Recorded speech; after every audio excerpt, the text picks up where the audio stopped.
right, I know I look a hot mess, but this is real life, and this is what I look like when I'm watching Netflix. And so today's video is 5 Netflix shows you might not be knowing or watching, but you should, because I'm telling you to.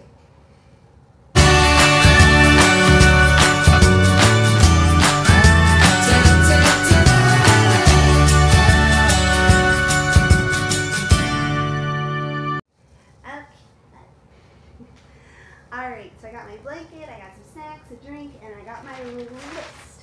So here we go.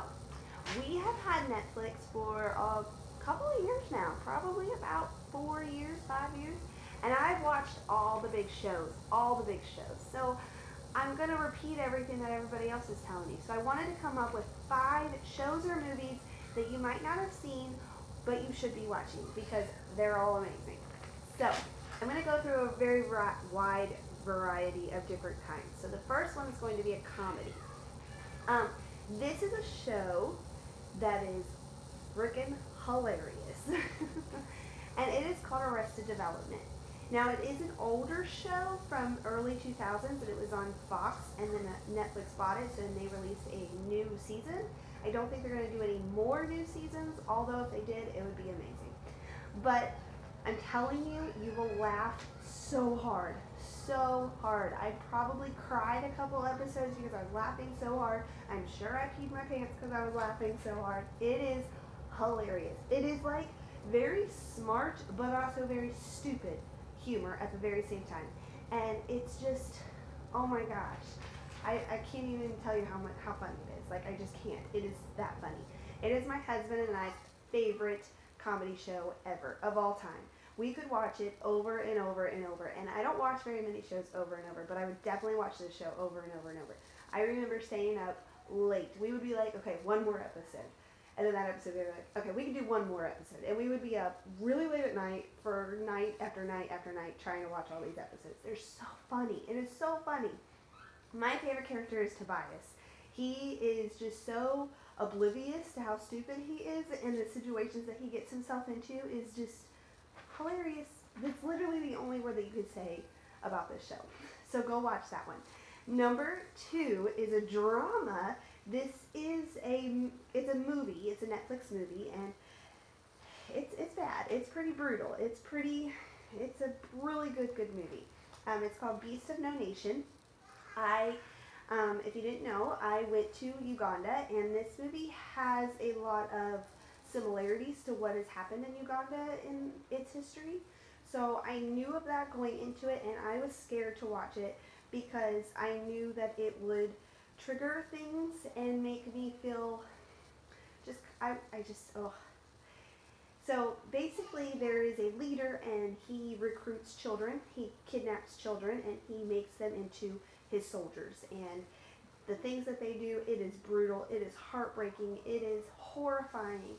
And it reminds me a lot of my friends in Uganda and some of the things that they had to go through in their lifetime. So it is very, very hard to watch. I have a very big, soft spot in my heart for children. So knowing that these children were put in these situations is very, very hard for me to watch. It was hard. But at the same time, I felt like it was very important for me to watch because I live in the United States, and I am a white woman, and I just feel like I'm very much in a bubble, and I like to expand my bubble and really just look at life in a different way and think about other people and just where they come from and their stories, and I don't know, it's very important to me to see other people's stories and situations that they went through and their stories. So that is a really, really good one. Again, I do kind of caution if it might be hard for you to watch, but it is very good.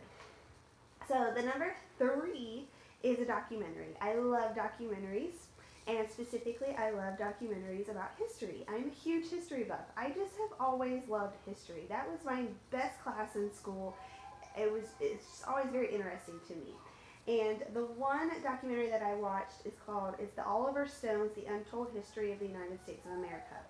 And this documentary, and it's a bunch of episodes, it goes back from when the atomic bomb, when they set the atomic bomb, all the way up to pretty much present day. I don't think it's about, it has the election in it. I don't think it has the election in it, but it was right before the election of last year. And it just kind of tells you, it's a very unbiased view of all of this history, but it also tells you different, totally different than what we've learned in school. And I don't want to say it's 100% the truth because I don't know, but it's hard to explain.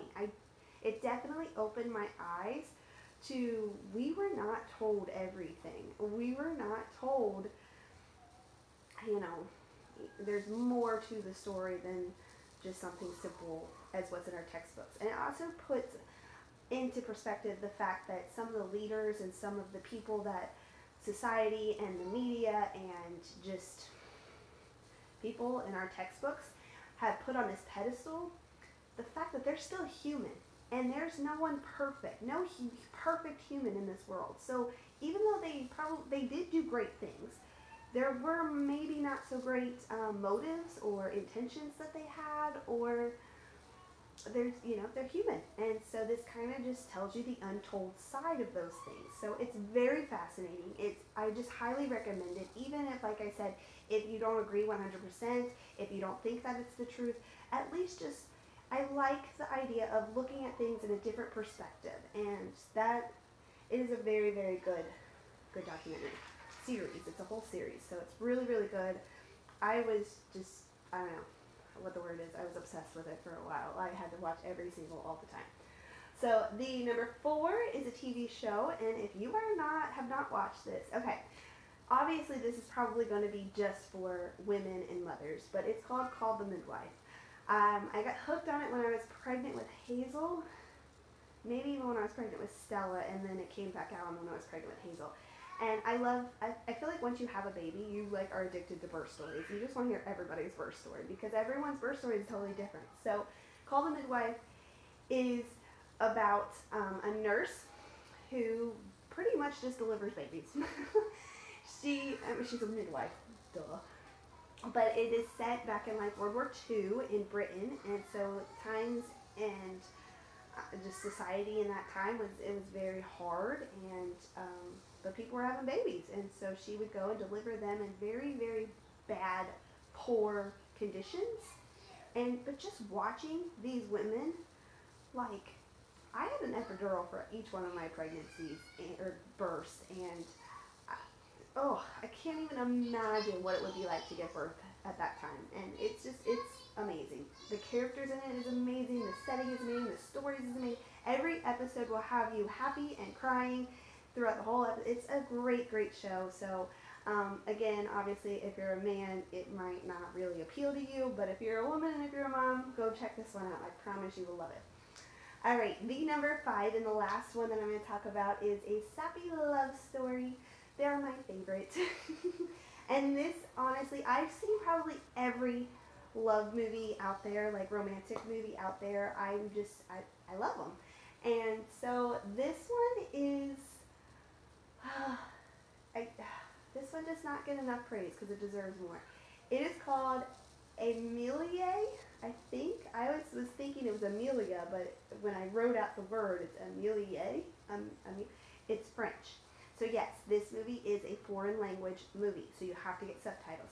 I know that might turn people off, but I promise you, I don't watch foreign language movies because I'm dyslexic, so for me to have to read everything is very hard for me to follow. But this movie is amazing. It is freaking amazing. It is quirky, it is fun, it is so sweet, it is the best love story out there. It is just, you will not be disappointed if you watch this. You will love it. I made my husband watch it, and I don't make him watch a lot of movies because he's not into that stuff, but I knew he would like it. I made him watch it, and he says it's probably his favorite. It is the best.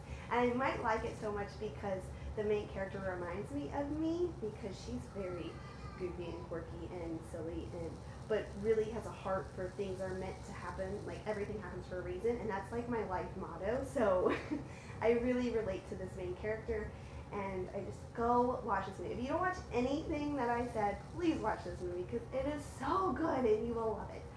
So that is my list. If you guys have any Netflix suggestions, because I watched almost everything on Netflix that even remotely appeals to me, and I am always out for new fun suggestions, so leave them in the comments below. What is your favorite Netflix show? And thank you guys so much for watching. That's about it. I'm gonna get to watching my shows now. Bye guys.